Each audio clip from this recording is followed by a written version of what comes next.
Exactly. Because nothing is hotter than when a man is at his lowest, when he is pathetic and beat up and... Exactly.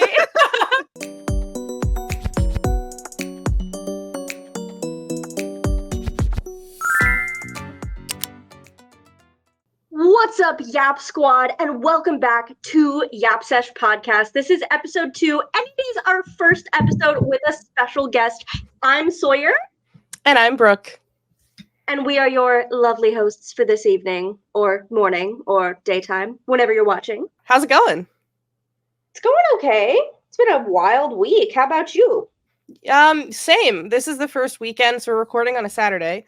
This is the first weekend that I've been home in like a month, so it was nice to like clean and do nothing all weekend. Me too. I forgot. I was in Colorado for a while. It is the first weekend I've been home. Wow. Yeah, that's so crazy. What were you doing last weekend, Brooke?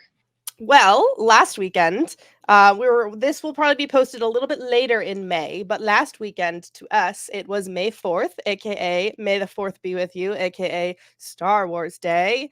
And I happened to be in a place. Then you also happened to be in that same place. How did we celebrate our May 4th?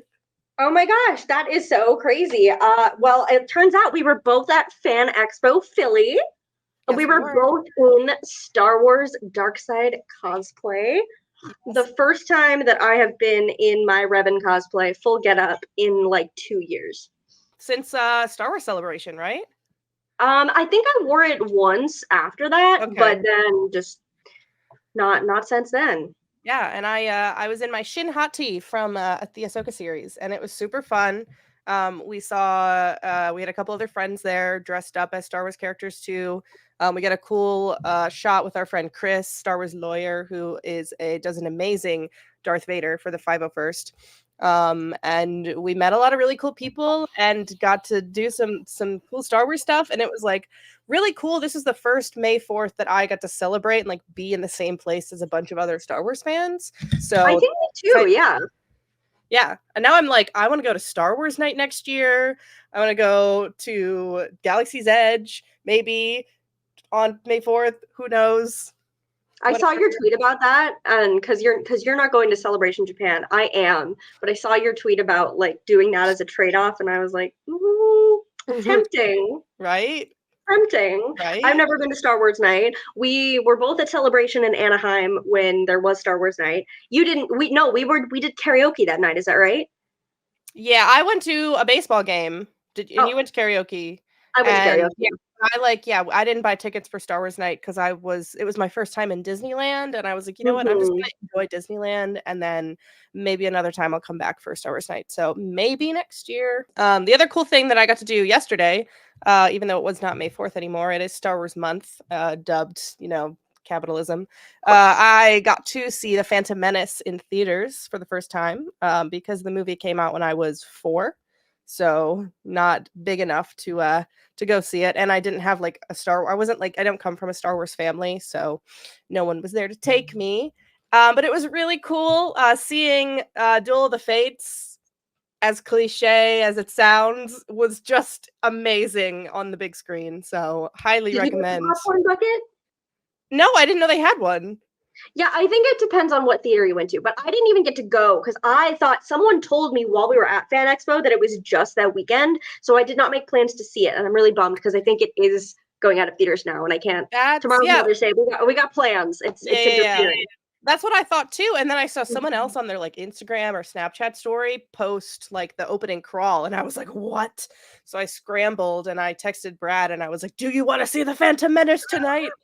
And we did, and I fell asleep for approximately 20 minutes of the movie. And then Brad woke me up when I started snoring. It was a long day. A teaser, though. Oh, that's right. That was worth staying through the whole thing because it was at the end, not the beginning. I don't know how it was for every theater, but they had like a little preview of the Acolyte. So it was basically the trailer that we got, like the newest trailer that we got, but the beginning of it was a elongated clip of Amandla Stenberg's character fighting one of the Jedi in the like cantina looking place. So it looks really cool. Really excited for it. was great. And I guess this is a good space to let everybody know we will be covering The Acolyte. We'll be doing it every 2 episodes because it is premiering as a 2-episode event. So every other week for the next few weeks, starting in June, we will be talking about The Acolyte a little bit, which is very cool. I think we should let's bring in our awesome first ever guest. Hello. Hi. How are you doing? I'm good. So happy to be here. We are so happy to have you. Will you introduce yourself very briefly for the crew, the squad, as it were? Of course. Hi, I'm Olivia. I am from New York City, but right now I'm in Canada. Ooh. I am a cosplayer, specifically Star Wars cosplayer, and a huge Star Wars fan among many other fandoms. And I am an actor and a singer. And in a week, as the time we're filming this, I'm going to be living and performing on Disney Cruise Line's newest ship, the Disney Wish. So I'm in Canada right now for rehearsals. That's so amazing. And are you allowed to tell us what you're doing in this production? I am playing Flounder in The Little Mermaid. And I am in their productions of Aladdin and Seize the Adventure, and I'll be in their holiday show. And sometimes I'll be understudying Merida in Seize the Adventure. That's so exciting. So very exciting. I have one confirmed performance date in August, which can't wait. That's so exciting. When we were making a list of potential guests that we wanted to have on, we knew that you were somewhere at the top because we were like, she does it all. She's amazing. And we're super excited that you could be on before you go on the open seas. Perfect timing. Yes. I am curious though, if you could tell us a little bit more just about like what the audition process was like, because I know that you've worked for Disney parks before and that this is something, at least through your social media posts and stuff, that you've like really, really, really wanted to do. So if you can tell us a little more about the process and how it happened. Yeah, Disney Cruise Line's really one of the reasons why I wanted to start performing for Disney, because it is really probably the biggest aspect of the company where you get to do musical theater for Disney, full musical productions. And like I've been on Disney cruises before, and they're just like incredible Broadway quality shows. Like, oh my God. Yeah. And I was auditioning for Disney since I was probably about 19 years old. And in 2022, I did a contract at Disneyland Paris. And then I went back to Disneyland Paris last year, and I actually was called back a couple times between my 2 Paris contracts for Disney Cruise Line. And funny enough, last year I was offered the same exact contract, but I was already contracted for Paris, so I had to sadly turn it down because it happened about 3 weeks before I was supposed to get on the plane to go back to Paris. But timing always works out. Things come back around. And in January, I got a call offering me this contract. That's so exciting. Yeah. I think I have now, in the time that I've known you, I've been to Disneyland Paris twice, and I think I have just missed you. You did, yes. I remember you messaging me both times asking for recommendations of them. Like, I am literally either just about to go or just leaving. Yeah, I mean, that's so amazing, and we're so excited for you. And who knows, maybe one of us will end up on the Wish at some point, and you'll be there. But you also, of course, are a passionate fan of Star Wars, as we all are. And I was kind of curious to learn about just what that journey was like for you. Brooke and I have very different relationships to Star Wars and how we got started with Star Wars. So we would love to hear your story about when, at what point in your life Star Wars was introduced to you and what made you fall in love with it. Yeah, it's actually kind of crazy because when everyone asks me, like, when did you get into Star Wars? What was it that made you get into it? I really don't remember. It's just kind of something that my parents both saw the original trilogy in theaters. My mom's a huge fangirl, huge nerd, loves everything sci-fi, Star Wars, Star Trek. She's more of a Star Trek than Star Wars. I think we've converted her to more Star Wars now. But Sometime when I was about probably 7 or 8, she showed me and my brother the original trilogy for the first time. Somewhere also in that time period, my brother had a Star Wars birthday party, and I helped plan said birthday Mhm. party, and we all assigned characters, and of course, I assigned myself Leia, my girl. Yes. And I think the thing that really made me first click with Star Wars, though, that I actually remember, actually 2 things, was 1, the first time I went on Star Tours when I was finally tall enough to go on it, and I love C-3PO and R2-D2, and I still one of my first Disney pins I have is this pin, and it has C-3PO, and there's a trash can, and it says, "R2-D2, is that you?" And then standing under the Star Tours sign, it's so silly, but one of my first pins, still have it today. And the other thing is that one of my best friends growing up, we met, I think, 1st grade. His family, all huge Star Wars fans, and we'd always have play dates and everything. And they had this huge Star Wars collection in their basement, like figures, Lego sets, everything you can imagine. Like every single thing we see online of the prequels merch, like the unhinged prequels merch, like they had it all.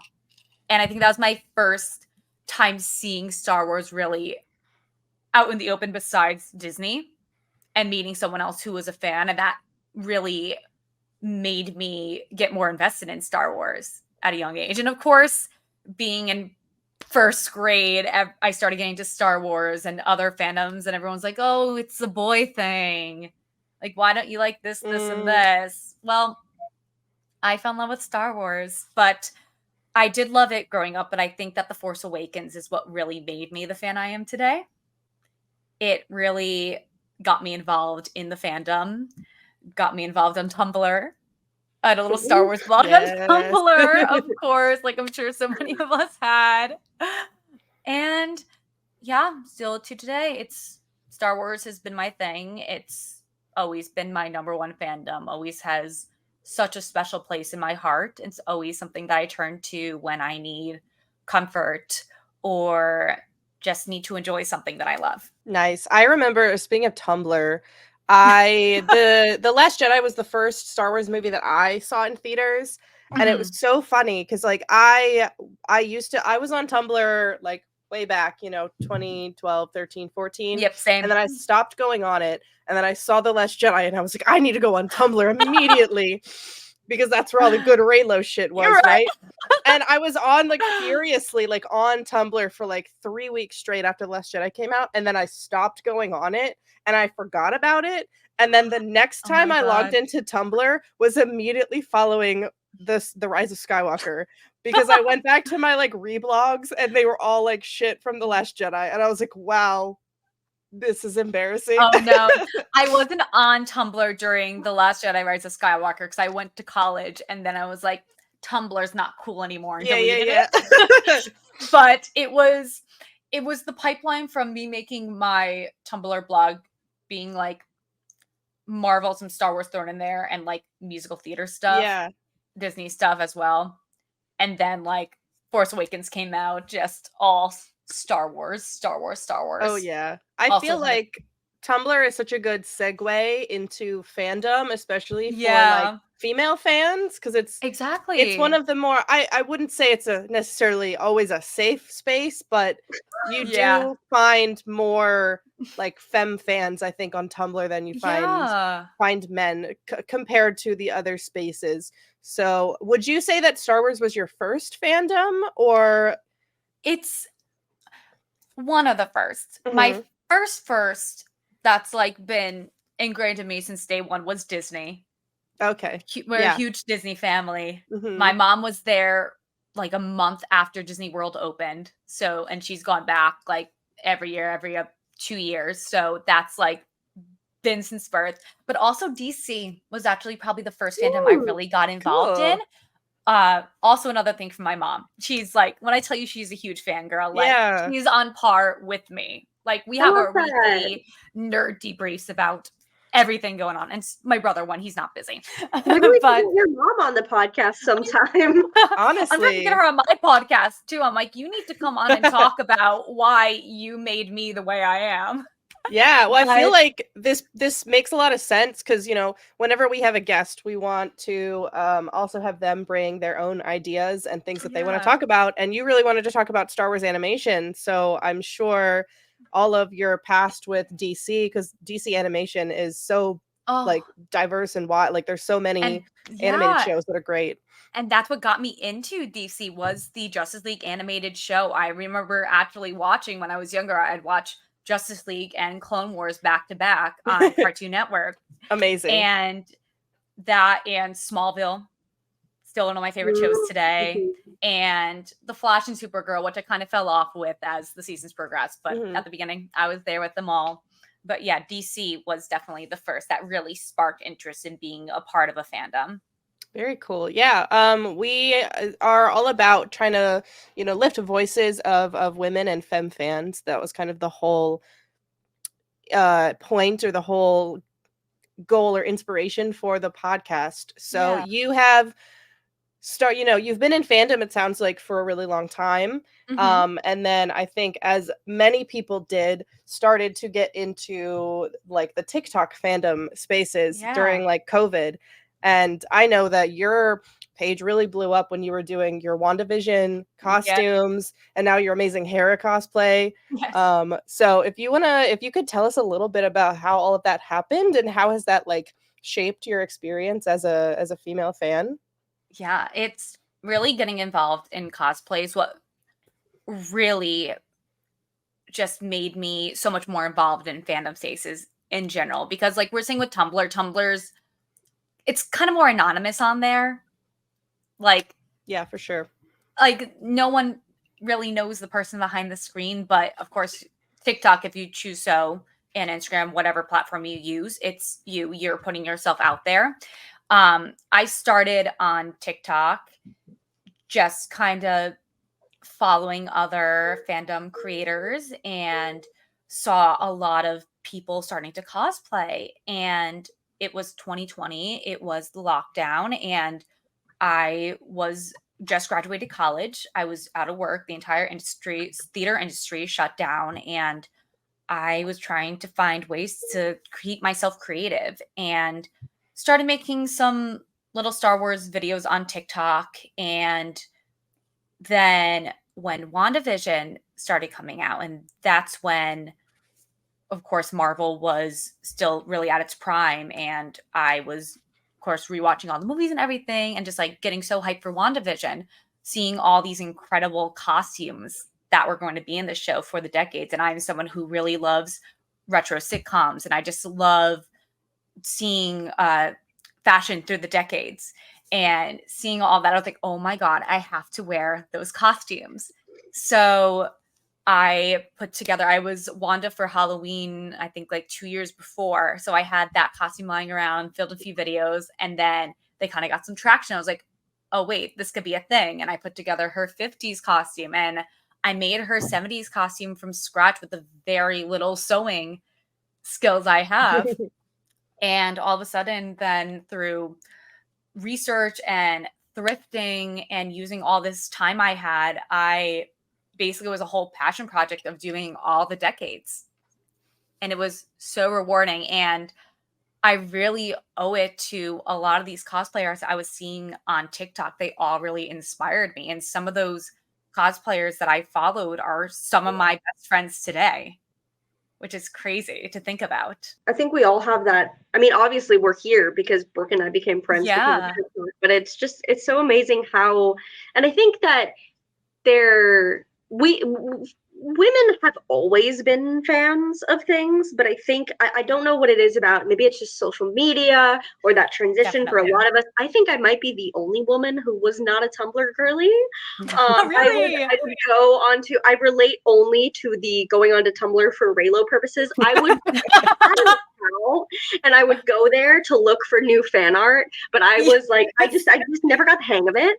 But I think so many people in the community, women especially, were on Tumblr, made the transition to TikTok over COVID, and now we're all friends. And it's just a really beautiful thing that has happened. I feel like social media, for all of the toxicity that occurs from time to time, I feel like it's really given women a platform and a voice in fandom spaces. Exactly. Which is so amazing.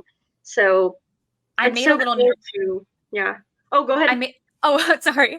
I made a little note here on the outline, and I just wrote that community is so important. And the fact that through these pieces of media that we love, that we're able to form friendships and find people who love these same things that we do, when sometimes in our normal lives we don't really run into people who may have who understand the level of how much we love this stuff. And then also bringing your friends into it, like the amount of friends I've gotten to get into Star Wars and Marvel, etc., over the past couple of years. My impact. Yes, I think it was 2022. It might have been 2021.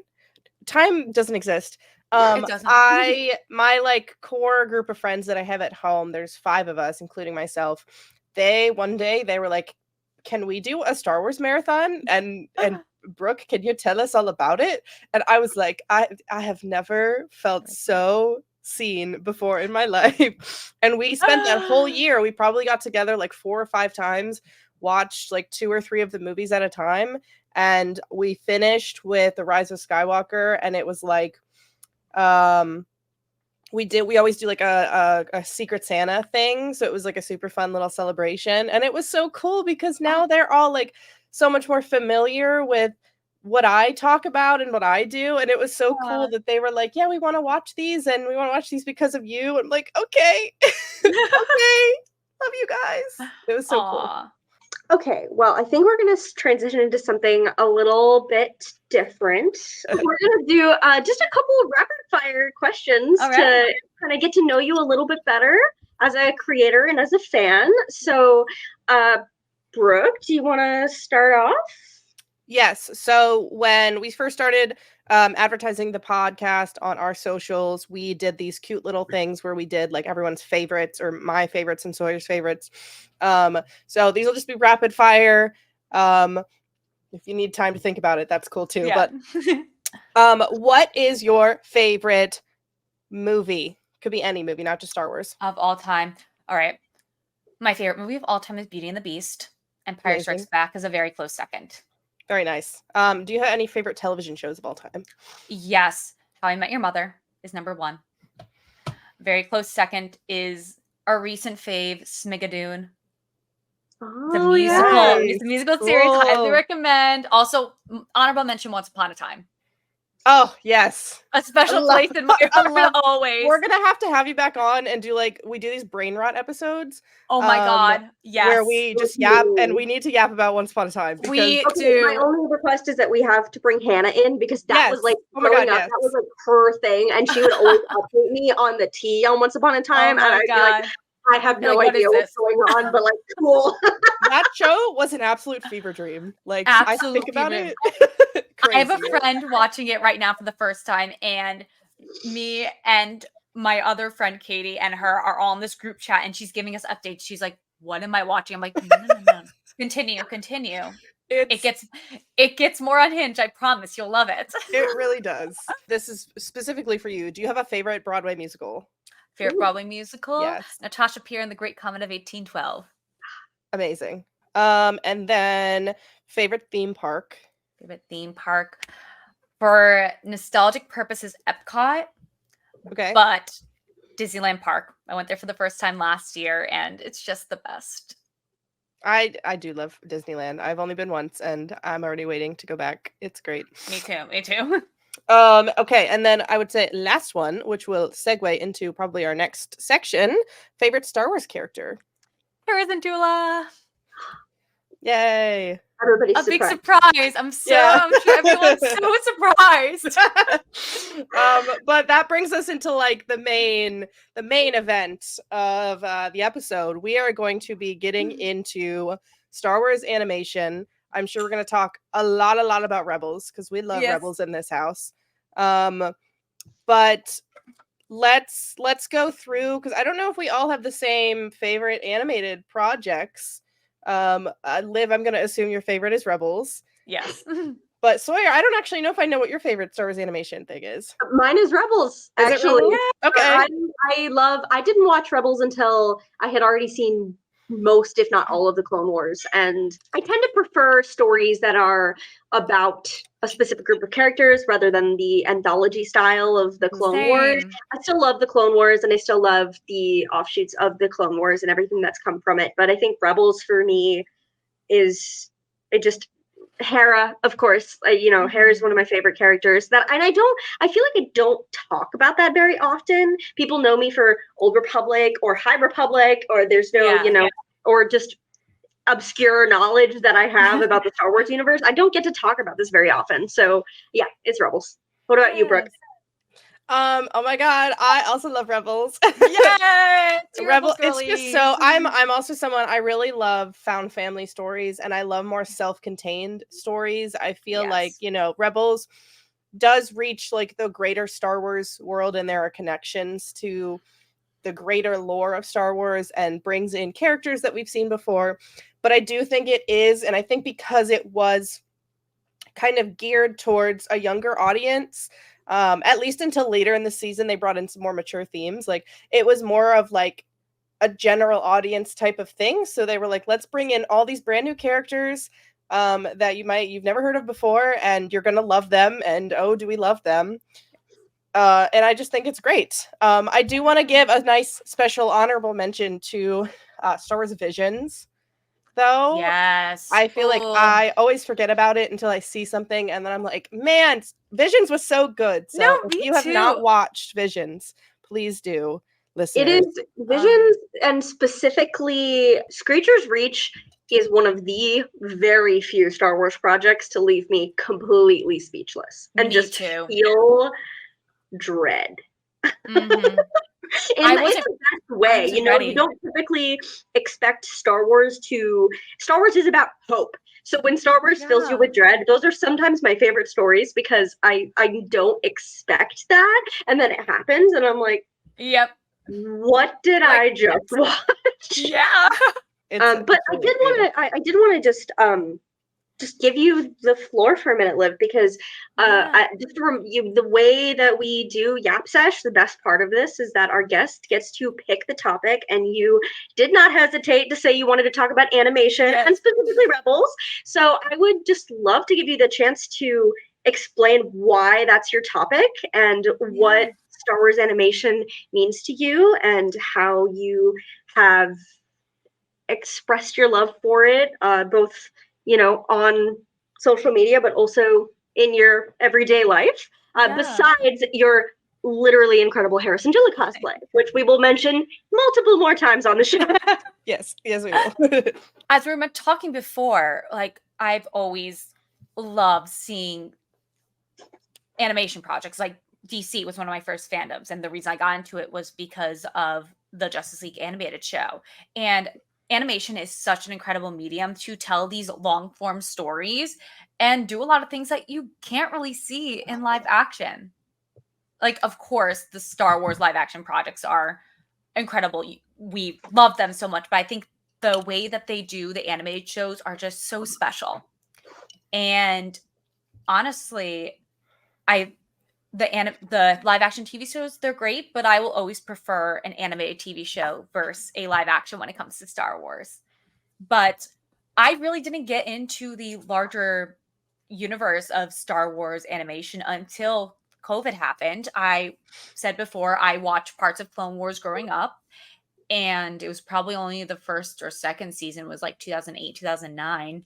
And then didn't watch the rest of it until 2019, 2020. I just started at the end of 2019 and started watching Clone Wars and loved it, and loved Ahsoka, and loved Satine and everything with the Mandalorians, and Bo-Katan, who's another one of my favorite characters, and just seeing all these side stories happening with some random characters from the prequels. Like, Sice Noodles getting some mentions, and well, she's original trilogy, but she's also there too. Jar Jar getting some stories. Like it's so silly, but I love it. And of course you have the heavy hitter episodes like Ahsoka being thrown out of the Jedi Order and the Mortis arc and everything dealing with Mandalore, which are personally my favorite episodes, is anything that's having to do with Mandalore.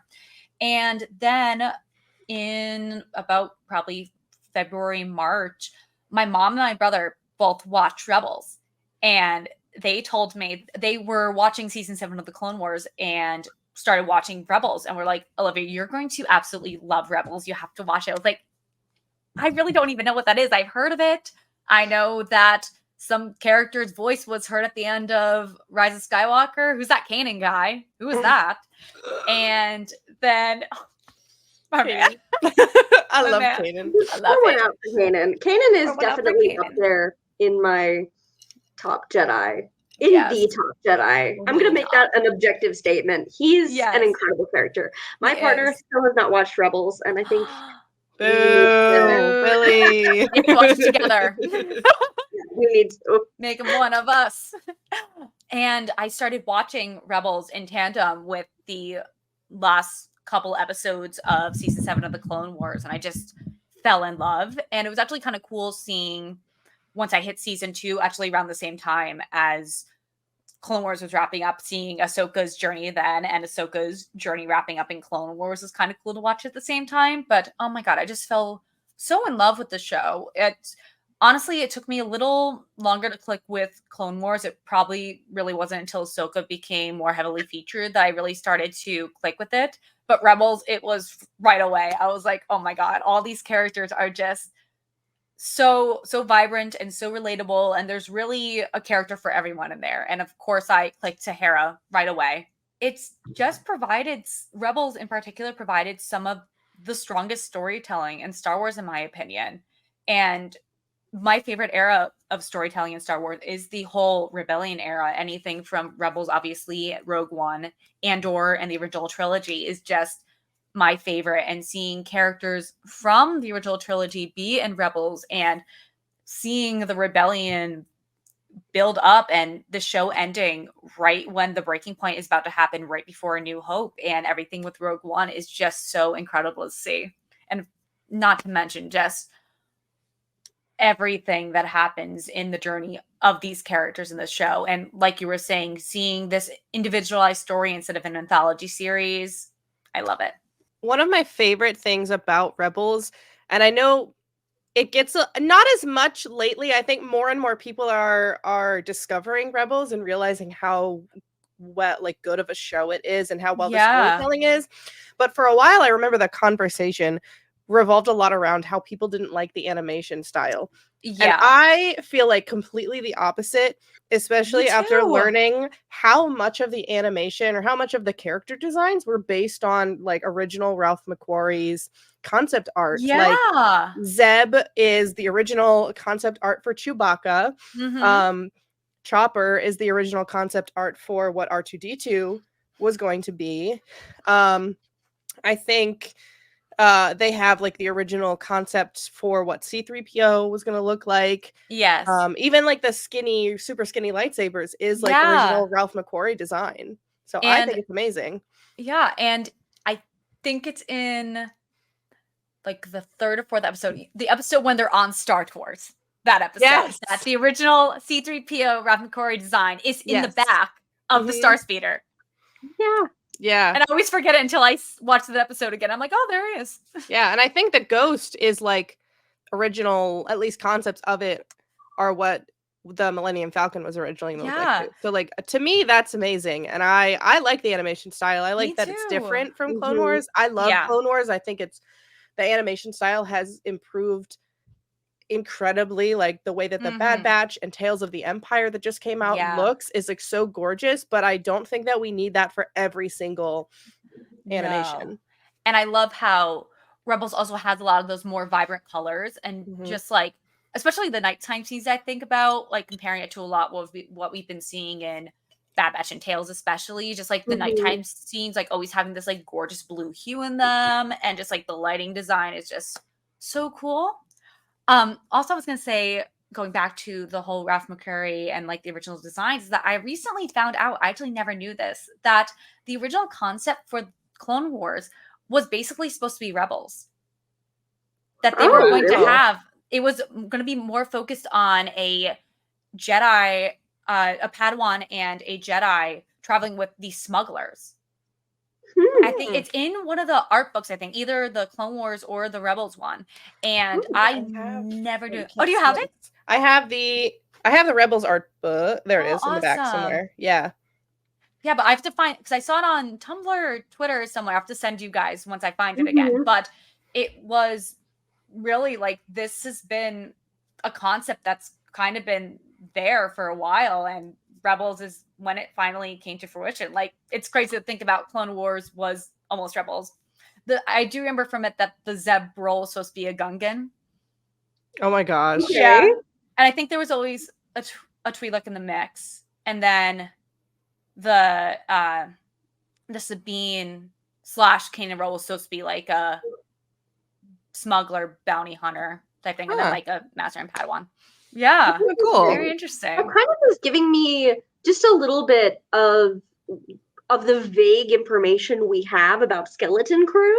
It's giving me a little bit of Skeleton Crew vibes, because I think that is a Jedi banding together. I do think it's children. I think it's a Jedi that gathers children together. Yeah. But there's probably a droid, and probably I could see a Gungan joining them. I don't know. But I'm all ready for all silly creatures in Skeleton Crew. Yes, please. To get into a little bit more detail with Rebels, obviously you said your favorite character is Hera. Yes. Do you have any other favorite characters, or any favorite side characters, or favorite characters that show up in an episode or two? Yeah, obviously, I already said love Kanan. Love him. And I'm also a big fan of Sabine. I think her episodes, especially Trials of the Darksaber, and the whole plot with her reuniting with her family is just, I love it. Some of my favorite episodes. Who else do I love? Love Leia when she shows up. That's one of my favorite episodes too. I love Agent Kallus too. Yes. I always forget to mention him when I'm talking about things. Hashtag HOT KALLUS. I love some Kallus. I love that you can just say HOT KALLUS and we all immediately know exactly what episode. I remember people. I think it was Hannah. For those listening, I'm speaking about Discount Bo-Katan. Yes. Hannah, I'm familiar with her. Beautiful, redheaded, hilarious woman, and my best friend of 18 years.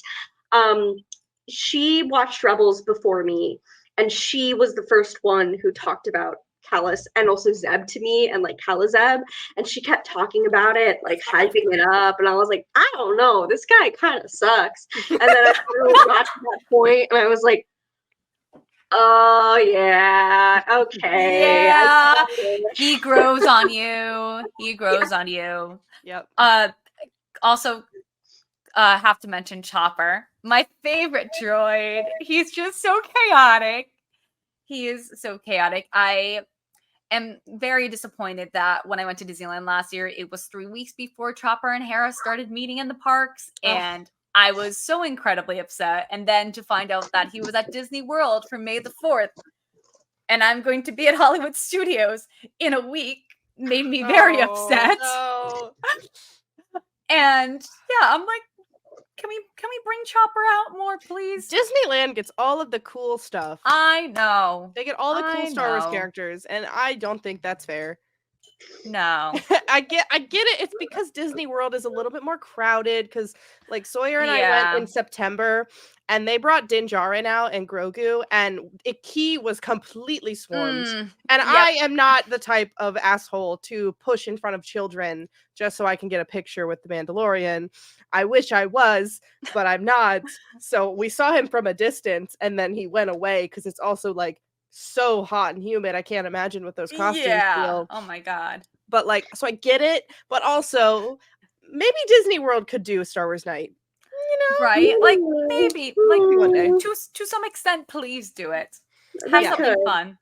Yeah, it wasn't any better in Disneyland Paris, because I was the first time that I visited, it was during the Mandalorian season 3, and they brought out Mando, for a very limited stint. And I was there with my friend, and we were just doing a day trip at that point, and they told us that we could wait in a line for 2 hours to possibly see him. And I was like, this is my one and only time. I didn't know I would be returning to Disneyland Paris very soon after that. But so I was like, no, I don't have the time for this. But Disneyland, you know, they just roam around, and they're much freer with that. So I met so many characters at Disneyland. I met Boba Fett. I met R2-D2. I met the Mandalorian, Grogu, Chewie, Rey, Kylo, all the usual suspects. Yeah, I will say at least the good thing about Star Wars is that Star Wars fans are crazy, and we have like this thing called the Rebel Legion and the 501st, where these people literally make screen accurate costumes. So even if we don't get to see the characters in the parks, you can go to really any convention or event, and you will see, or like Star Wars Celebration, you will see the costume, like people in a costume that the quality is just as high. So there are opportunities to like see those characters, which I think is cool. But it's still cooler in the park. Yes. But I mean, it's still amazing, and that brings me back to your costume, Liv. I mean, that has to be, and there are a lot of amazing cosplayers. I'm honored to be talking to 2 of them right now. But first of all, would you ever consider applying for the Rebel Legion with your Hera? And second of all, can you talk to us about that? Because we all love Hera. I think for me, Hera's definitely my favorite Rebels character. I don't know about you, Brooke. Who's your favorite? It's so hard. I want to say probably Kanan, but now that like we've gotten the live action Ezra and how freaking amazing Amon Esfandi is as so Ezra, like he's just so like Ezra's really grown on me a lot. Hera is one of my favorite characters though. It's funny because it's someone that I don't really talk about a lot either, but I've noticed in all of my like TTRPG games that I've played, I always like accidentally make like a Hera very Hera coded character. Like my character in my D&D campaign and in our newest Star Wars campaign on over on Level Up Lightsabers or Level Up Sabers channel, I made a Twi'lek pilot, and I feel like I always make like the mom of the group unintentionally, and it always ends up being like Hera, and maybe that's just because you know she's a very inspiring character. We love her. She is, yeah. But I just want to say Iman is amazing. I got to go to Toronto Comic Con when I was here and see him and Diana Lee talk.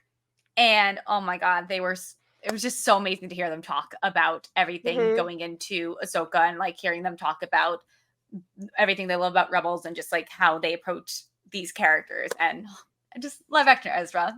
Love him. Yeah, we actually, so we were just at Fan Expo last weekend, and it was like the very end of the day, and it wasn't very crowded. So Iman and Diana were both still at their tables, and we went up and we're like, can we just say hi?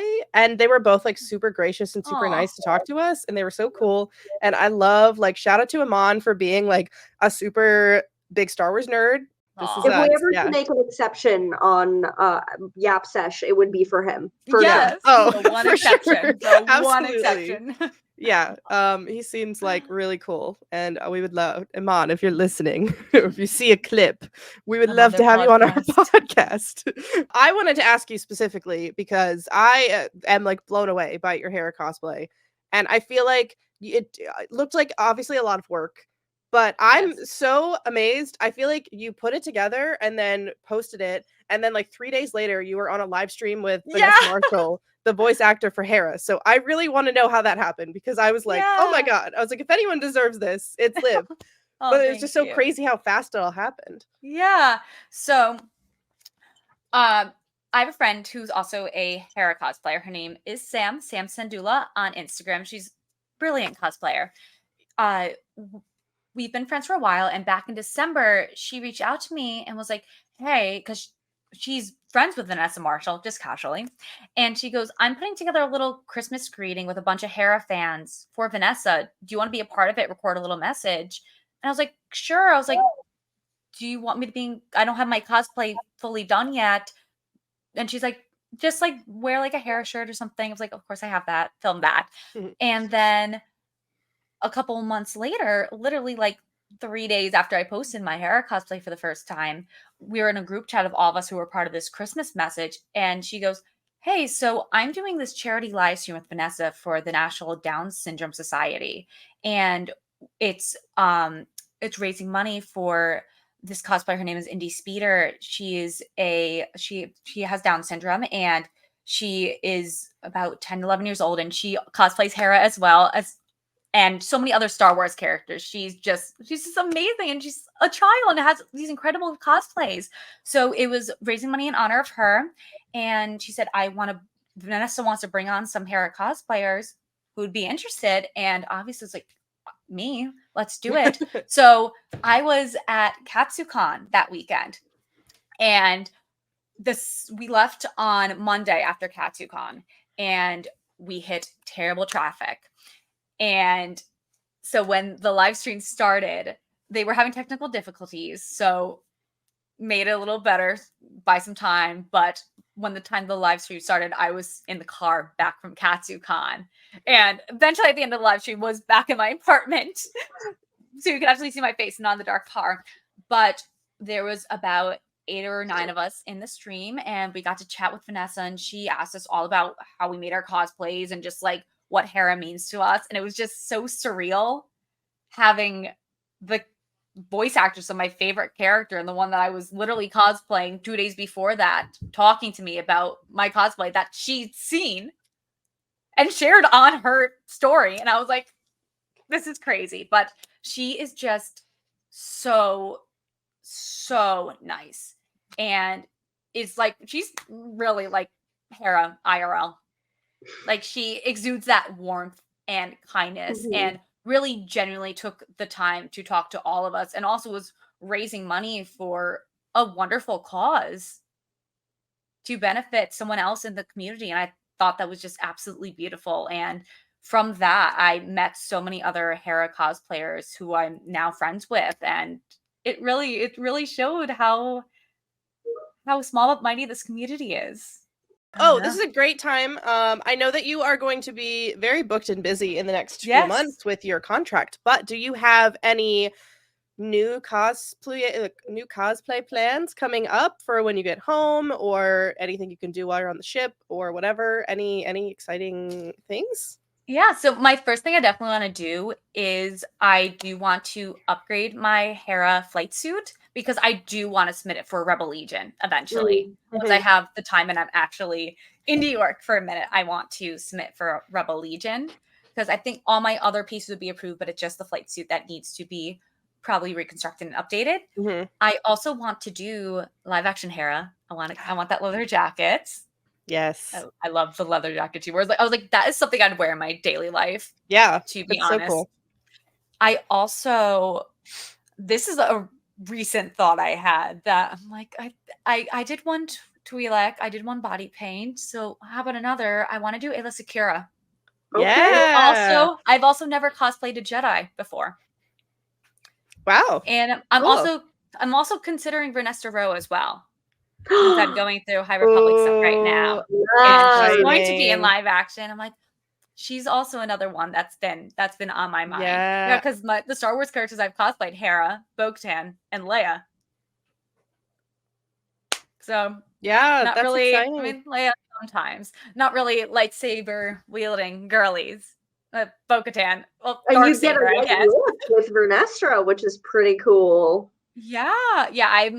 I still haven't really dived into her books yet, into the young adult books, but what I've been seeing with her, with everything with the Epla and the little parts I'm getting with her in the Phase 1 trilogy, I'm like, I think I'm gonna really like Vanessa. So that's a plan in my mind. Also, would love to do Padme. The Meadow dress is one of my dream cosplays. It's also one I don't have to. Padme is one that I definitely need to do, because I don't need to wear a wig for most of them. I was going to say, you have like perfect Padme hair already. Yeah. For the Meadow dress, that's also looks for, like, that's something I'll probably like save up to get commissioned eventually. Like, the thought of attempting, because I'm trying to get better at sewing, attempting to do all of that and the very fine details, because I'd want it to be like embroidery work. Yeah. And I love embroidery, but I don't love embroidery that much to do a whole dress with embroidery. Yeah, I remember there was this one girl who was making it piece by piece on TikTok. I don't know I hope she finished it. And I haven't seen her in a long time, but Oh she made it piece by piece, and it was like every couple months she would have done a little bit more embroidery because all those roses, and I'm like, oh my god, like no. no. Yeah. But definitely I think my plans right now, since I did one body paint cosplay, I have to do them all, right? That's I literally feel the same way because I just last weekend at Fan Expo I did Karlach from Baldur's Gate 3. And so Yeah. I'm like, okay, well if I do Karlach and that worked out well, I had been like thinking about doing Marin because I have the white Oh, face paint already. I oh also my was thinking about gosh. doing Vernestra because her outfit is very similar to Avar's and I already have an Avar Chris Yeah. cosplay. And I think I can put together at least like a video, not like a con ready, but like a video picture ready Orla Jareni because I already have Oh the things that I yeah. need, and I feel like that's a High Republic character that Oh, is not as she's not given as much love, and I'm yeah. like, And I gotta saw do your that. tweet. You're gonna do some High Yeah, Republic cosplays. yeah. I was thinking about that for the lead up to the Acolyte. So Yeah. Do you guys have any exciting cosplay plans? I feel like I always say I'm not a cosplayer, and then I end up with more cosplays, and almost all of them. I am very fortunate that I have this fairy godmother in my life who is a retired surgeon and therefore an expert seamstress. So the Love reason my that. cosplays are such high quality is not because of me.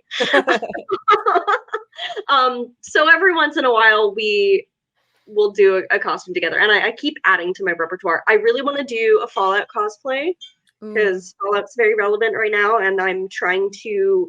Are you? Well, no, you'll be on the ship. You won't be here for New York Comic Con. But No. I'm planning to throw like a Fallout themed Halloween party, so Oh, that'd be so that's gonna fun. be a thing. Um, yeah, I mean, there's a couple other characters I want to do, but I don't know. I would like to have a High Republic cosplay. I just don't know who I would do. I could yeah, do Geode. I could probably make myself Geode. Geo. yes, please. Yes.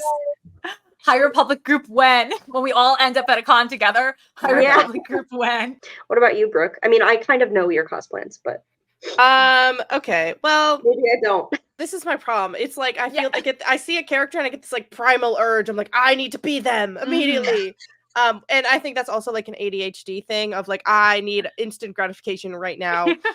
I'm trying to do better about that because there are so many characters that I would like to cosplay, but then I remember that money exists and is a thing and it's not cheap. Cosplaying doesn't have to be expensive, but I end up making it very expensive. That's like with me, like that's why it took me so long to actually do like proper Star Wars cosplays because I was like, hair was the dream cosplay since 2020, and I was like, where's the money gonna come from to get the Right. Laku made? Right. Where's the money gonna come from? So that was an save up money over time cosplay, but all of them actually were Bo and well actually I won Bo in a giveaway.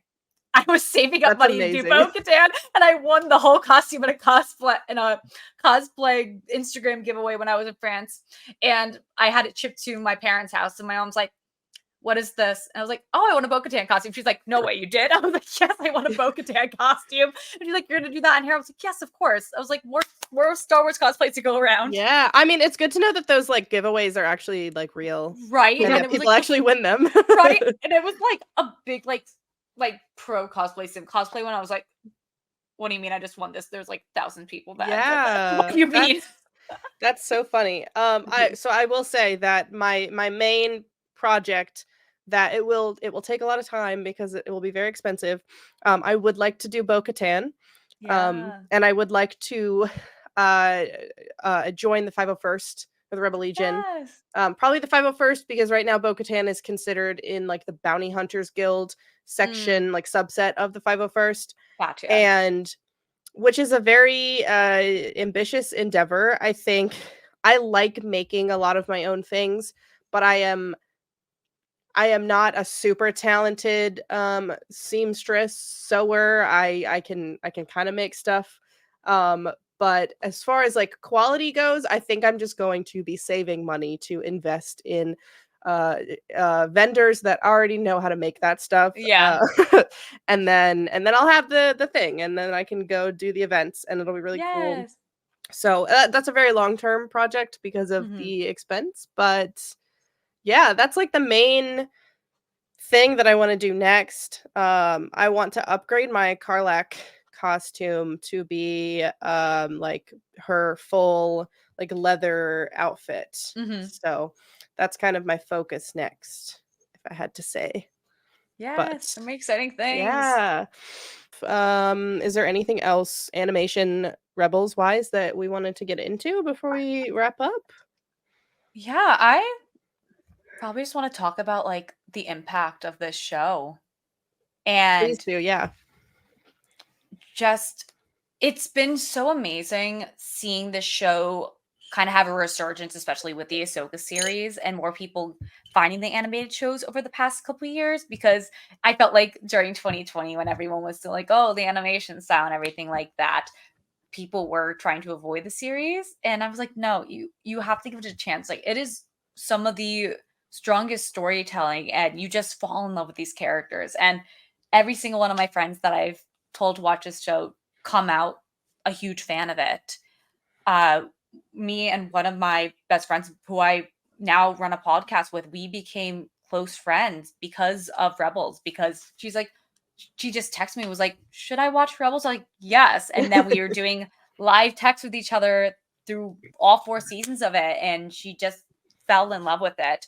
And it's really amazing to have a piece of media like that that has affected my life so much. And someone who has been a Star Wars fan for a large chunk of my life, to have a show like Rebels come in probably when I really needed it the most during the lockdown, and just completely change my world basically, was amazing.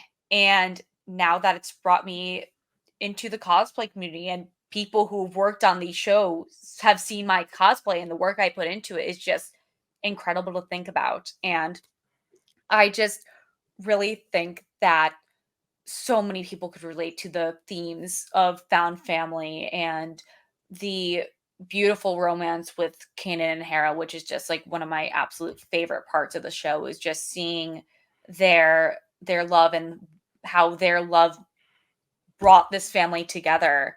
And I read A New Dawn recently. I don't know if you two have read that book, but it's reading that and then doing a rewatch of Rebels after has just enhanced, especially the Hera and Kanan plot lines of the show, just tenfold for me. Hera really said, "I can fix him. No, really, I can."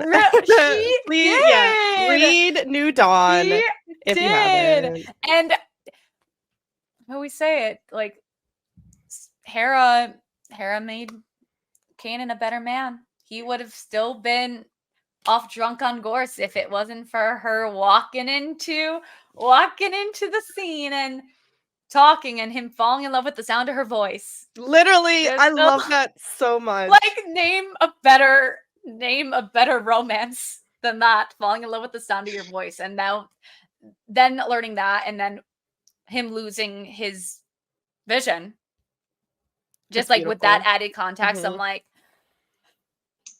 It's it so just good. makes it so much more heartbreaking. But I just love getting to see these characters now being brought into more stories, into Hera and being the Bad Batch, and all the characters being in the Ahsoka series. And who knows what's next? I'd love to see all these characters back in animation together, or maybe they do like a Tales of the Rebellion thing. Please. I would Please. give anything. Can we I'd do a love. Tales of the Rebellion, but it's just Kallus and Zeb. Yes, I just need more of them too. Can we please bring back my boys? I know they're honeymooning. Right? When we got that Zeb cameo in The Mandalorian, I was like, "Where's Kallus? Where's Kallus? Where is he?" I know they're off honeymooning on Lyrasan, but I know they were babysitting Jason at Oh, some yeah. point. I know that they were. Like, I know Absolutely. there was a babysitter rotation. Sabine, Kallus, and Zeb, Chopper some days. Yeah, they had no other option. I know they had so many babysitters. Hera just stocked the babysitters. But yeah, and really I found my place on TikTok and Instagram, whatever, so Twitter, all the social medias. I've found my home in the Star Wars community in the Rebels subsection of the fandom. And Rebels fans are just some of the most kind-hearted people I have met. And it's like what better show? Like, of course the Rebels fans are gonna be like so nice. Not just saying like all Star Wars fans like that I love are nice, but specifically the Rebels fans are just like such a special group of people. And yeah, it's just like I really can go on and on and on about this show. I really can. Well, I am so thrilled that we were able to have you on to talk about this and to give a platform to Rebels as though it needed it. Of course, we already know how wonderful it is, but you know, whenever we have these conversations, I always think back to what Guillermo del Toro said when he got his Oscar for Pinocchio a couple years ago, about how animation is just another medium for any kind of storytelling. It's not just for kids. And I think that if anybody takes anything away from this episode, that's probably what I want to emphasize, that Rebels is a story about family. It is definitely a through line to the Star Wars message of hope, of course, but it is unique, I think, in the way that the Rebels family has transcended into like a family community as a subset of the Star Wars fandom. I think it's so beautiful, and I'm so glad that we got to talk about it today. Because shout out to all the Rebels fans and the Rebels community. Love to you all. I also we actually haven't mentioned yet. I just want to mention quickly before we end is I have to mention Young Jedi Adventures, because I've watched that about 3 months ago. I binged it all, and it's so cute. Like, that is the cutest little show out there, and the fact that they're bringing characters from the High Republic books into it, like seeing Belle and Ember, because they're my favorite, and Loden, they're my 3 favorite High Republic characters. Seeing them on there just made me so happy. And yeah, it's so fun to as a OG High Republic fan. It is so fun to watch that show. We actually talked about this with Iman, because we asked him, we were like, hey, you know, you're watching all the Star Wars things, have you gotten into the High Republic yet? And he was like, oh, I don't know, there's a show about that, right? And we were like, yeah, the Young Jedi Adventures. And there was someone in line, and they were like, isn't that for babies? And we were all like, no, you have to watch it. You have to. So we were like, yeah, well, but also no. It's so good. And also Nubs Nation. Nubs Nation. Let me show actually my little Nubs right here. Oh, yay. We love Nubs. I need Listen Kai now. I need all 3 of them. Or I'm just waiting for the Lego set. I need the Lego set. Yes, I'm just waiting. Disney needs to really invest in Ember and Belle capitalism. Please. And then I'll be a happy girl. I need an Ember figure like yesterday. Yeah, correct. Absolutely. Like I need the whole gang. I mean, it's weird. I will say it's a little strange, just because the adults who are familiar with the High Republic know pain and suffering alongside our unending love for these characters, and then we see them in Young Jedi Adventures, and it's like, oh, happy and wonderful, and because little kids are watching it, and you know, this little child is gonna be like, oh my god, Master Loden is the coolest yeah, he is the coolest Jedi. He is, nothing bad ever happens to him. He's just really wonderful. And one of my cousins is really getting to Star Wars right now. She's like 7 or 8, and I think she started watching Young Jedi Adventures. And I'm just sitting here like, I love that show. However, I'm like, I was introduced to these characters through sadness. Correct. You get happiness. But it's the cutest little show out there. It really is. That's a great. There better be more. I hope so. I hope we get more and more book characters. Yeah. That's a great segue into our concluding segment, because we always end our episode with either a question of the day or a listener question. And this question today is about the High Republic. So the question is, as someone who hasn't dove or dived into the High Republic era of Star Wars, if I wanted to dive into it, where would you recommend starting? And what are some of your favorite pieces of media from that era? So I would love for all of us to answer that. Yeah, and this question was from Samosas and Popcorn on Twitter, X, whatever you want to call it. And they were our 100th follower on X. So thank you so much. And thank you for the question. It's a really fantastic question. And it is one that I think all of us can answer. So, Olivia, if you want to go first.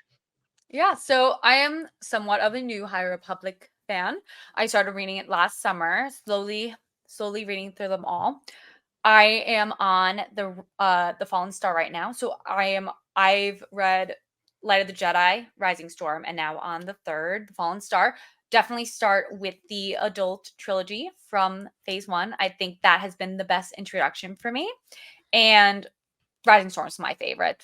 That was like after I finished the Fallen Star, I kind of want to go back and read the Rising Storm again. It's just so good. Not like I also have like all the other High Republic books that I want to read sitting here. But yeah, definitely the Rising Storm. Also mentioned Young Jedi Adventures, honorable mention. Very nice. Yeah, I feel like phase 1 was a very, very strong start for the High Republic. Because when I think about my favorite stuff, it all I think comes from phase 1 as well. Not that phase 2 was bad; it was also very good. I think the only book that I haven't read of phase 2 was one of the younger novels, and I think I just didn't read it because I didn't I really meticulously followed all of the phase 1 releases, and then I kind of just, because of that like little break in time and the release schedule changing, I did not keep up with it as much, and I'm like still trying to catch up on phase 3 stuff. But anyway, The Rising Storm is also my favorite. It's one of my top favorite Star Wars books in general. I have Lost Stars, The Rising Storm, and then Jedi Battle Scars are like my top 3 Star Those 2 are on my list to read. Yeah, they're so good. Highly recommend. The Rising Storm, I think I just really like how the Light of the Jedi was a really good introductory to kind of the politics of the time period, the characters, more of like a broad scope of the of like the lore, and then the Rising Storm really goes into more of your character studies, especially with, I love Elzar. He's one of my favorite High Republic characters, and that book is heavily features Elzar Man. I love that pathetic little slutty man. But I also want to shout out Tempest Runner, the audio drama. That's one of the ones I have. It's really good. I really enjoyed it. It's probably one of my favorite High Republic things. And if you are unsure about getting into the High Republic at all, I highly recommend any of the audio books, because they are like full productions with amazing performances by the narrators and background music and background like noise, like blaster noises, lightsaber noises. It's like, it's really immersive, and I love listening to Star Wars books almost more than I like reading them. So that's a great way to get into the High Republic as well. I guess I'm the odd one out again. The Fallen Star is not only my favorite High Republic book, but it is my favorite Star Wars book. I guess I just like pain and suffering. I don't know.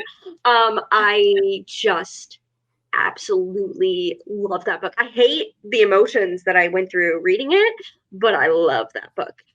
Phase 1 is definitely my favorite. I agree that you start with the adult books. I actually think that you should plan, if you are planning to get into the High Republic era, you need to make a plan to read the young adult and the adult books. And I think you actually need to read them in zigzag order, because the Into the Dark, which is the first young adult book in phase 1, heavily ties into the Fallen Star. So I think you need to do like Light of the Jedi, Into the Dark, then Rising Storm, then Out of the Shadows, like that in a zigzag order. I think it's super important. I also just really want to hone in on the fact that the young adult, do not be deterred by young adults. The young adult books in phase 2. Oh, they're so good. Crazy. Path of Vengeance. Ooh, So good. I can't wait to read them. Yeah. So I thought that I was just based on, like, yes, there are tense and sad things that happen in phase 1's young adult books. I really thought I was safe going into phase 2. And Path of Deceit, which is the first book in phase 2 and the first YA book in phase 2, gave me as much pain as The Fallen Star. So do not be fooled. You will hurt, but that is just because of the Luminous team and the way that they have made every single character in the entirety of the High Republic fully fleshed out and absolutely lovable. I want to shout out the comics too as well, because I really like the comics. I've read some of the comics too. Yes, High Republic Adventures by Daniel Jose Older is some of my favorite Star Wars stuff, and amazing characters. It's funny, it's painful, all at the same time. The High Republic is, like, in general, is very gay. Amazing gay characters, queer characters, LGBTQ plus representation. Yes. It's awesome. Yeah, for sure. And also Monster of Temple Peak. Ty Yorick is a fascinating and wonderful addition to the High Republic and Star Wars universe as a whole. It doesn't get much better than a ex-Jedi monster hunter. Yeah, like, that's pretty fucking awesome. If you're a fan of The Witcher, you'll be a fan of Ty Yorick. She's so cool. Yeah. Love her. Well, that's our show, folks. Yeah. We did it. We made it to the end. If you're still here, thank you so much for listening. Thank you, Liv, for joining us today. We're so happy to have you here. Would you just mind letting everybody know where they can find you on your social media? Yeah, of course. So I'm on Instagram and TikTok at the Libra Liv, which you can see on the screen. I am on Twitter at Olivia Mary Joan. And I also have my own podcast that I run with my bestie Chloe called Damsels Distressing. We just put out not 1, but 2 episodes yapping all about Star Wars Rebels and the Ahsoka series. And we have a lot more Star Wars and different fandom episodes planned that we are very excited about. So definitely check that out. Awesome. Yeah. Thank you so much for being our very first guest. Of course. We'll make sure to put all of your socials and info in all of the descriptions of the video and all of our podcast postings. Thank you so much again, and thank you, Yap Squad and Yappers and Yap Kings and Queens and Regal Theys. Anyone who's listening, thank you all for listening, and we will yap with you. There you go. There's a word. Monarchs. That's good. All you monarchs out there. All of you monarchs out there, you beautiful people. We will yap with you all again soon.